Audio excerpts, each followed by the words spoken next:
Hi everybody, this is Lauren with Shabby Chic Sunday. The project that I'm sharing with you all has been lovingly created once again in collaboration with my dad Larry. And this time we have made an antique shop using the Velvet Rose Antique Digital Collection by Shabby Art Boutique for the craft room. This shop is almost 2 feet tall and it has 2 floors inside and 2 hidden mini journals. It has been constructed out of heavy chipboard, and the roof is of individual wood shingles, and lots of the paper elements from the digital collection make up the antiques on the shelves. There is a light switch to help you see inside through the window, and I know it's hard to see it right now due to the glare. It's a really sunny day here, but I like to imagine window shopping from outside and spotting a few treasures inside. So when we open her up from the side right here, we'll start on the main floor. And here is Miss Pemberton's checkout counter.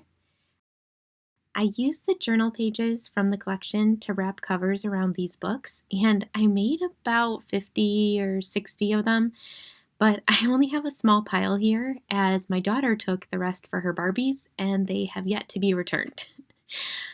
So we just have one pile here. But originally, I did imagine this shop would have well-loved books spilling over the edges of every table and piles like this stacked on the floor.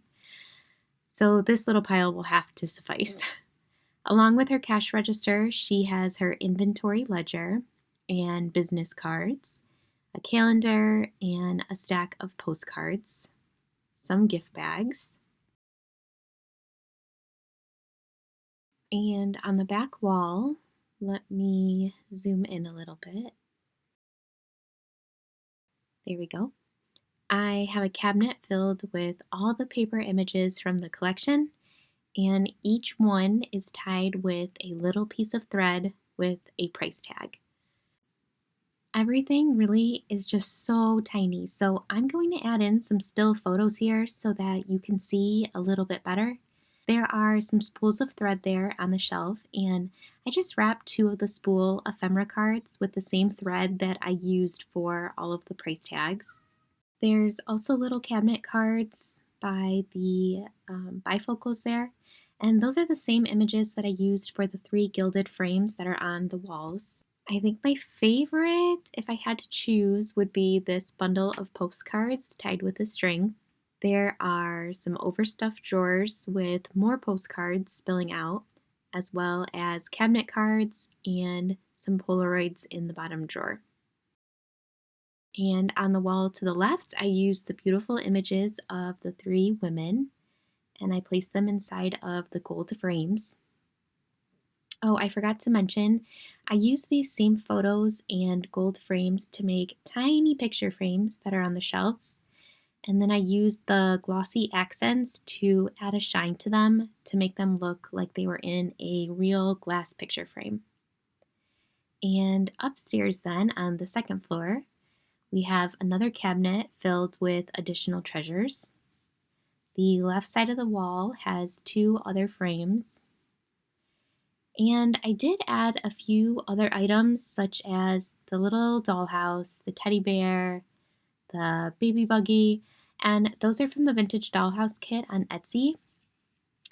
And oh, you can see one of the glossy picture frames there with the little Polaroids that are on the table in front of it. Those Polaroids are from the Attic Roses collection for the craft room. And so there's all the little treasures, and they each have their own little price tag. What was neat about the price tags is there are 2 that have monetary amounts already written on them in the kit, and then it also comes with a blank price tag, so you can add your own amount for the items. So then when we go back downstairs, there are 2 tiny little journals that are hidden inside of this cabinet. And I'm going to pull those out and take you upstairs to my craft room to show you what those look like inside. I am not even going to attempt to remove them one-handed while I hold the camera for you all. So let me pull them out and we'll look at them together. So these are the tiny little 1-inch journals that fit inside of the cabinet, and they barely fit. But by sheer willpower, I got them inside and I can almost close the door. So tying the ribbon around helped, but then obviously when I take the ribbon off, they burst open a little bit like an alligator mouth. I just used the tiniest little scraps of fabric, basically the tiny pieces that would fall on my craft room floor and I would normally throw away. That is the size that I needed for these 1-inch books. So inside, I used a lot of the ephemera as tuck spots. So you have one of the little cabinet card photos and a postcard tucked inside of this one.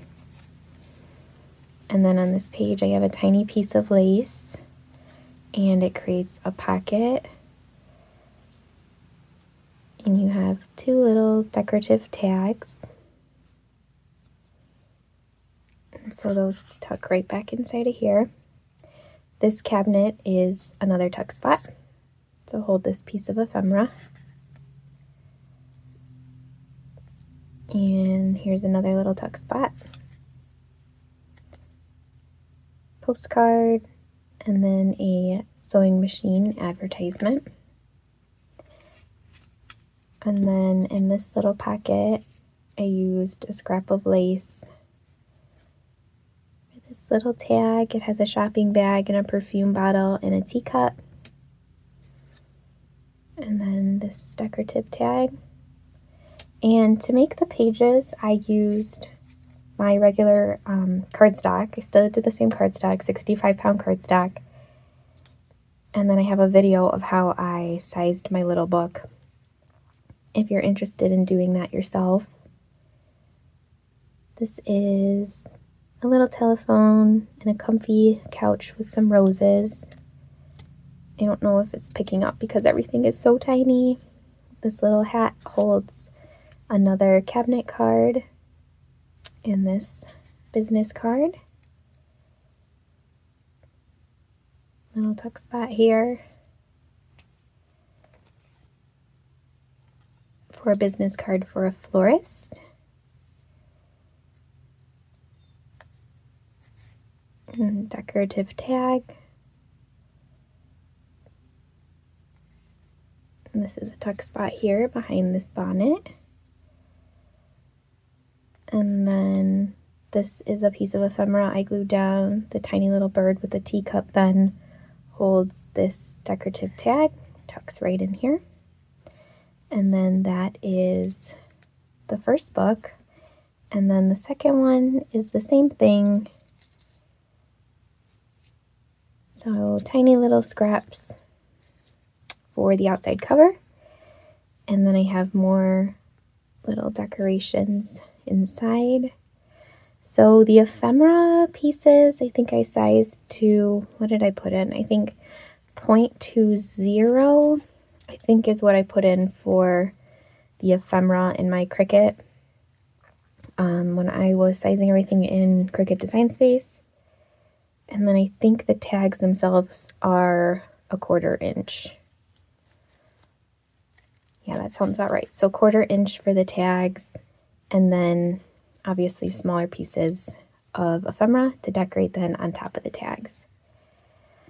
So I definitely had to use my crafting tweezers, and I think I dropped most of it on the floor when I was trying to glue things down. It's amazing how shaky your hands can get when you're working with teeny tiny little things. It was frustrating at times, but also a challenge. Little things are just so cute. Okay, so that tucks right in that little pocket.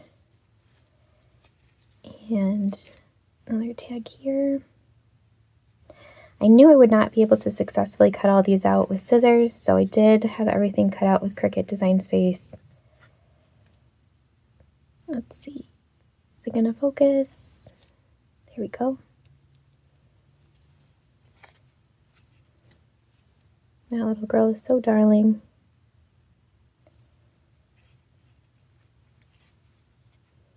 My daughter wanted these little books for her Barbies to read.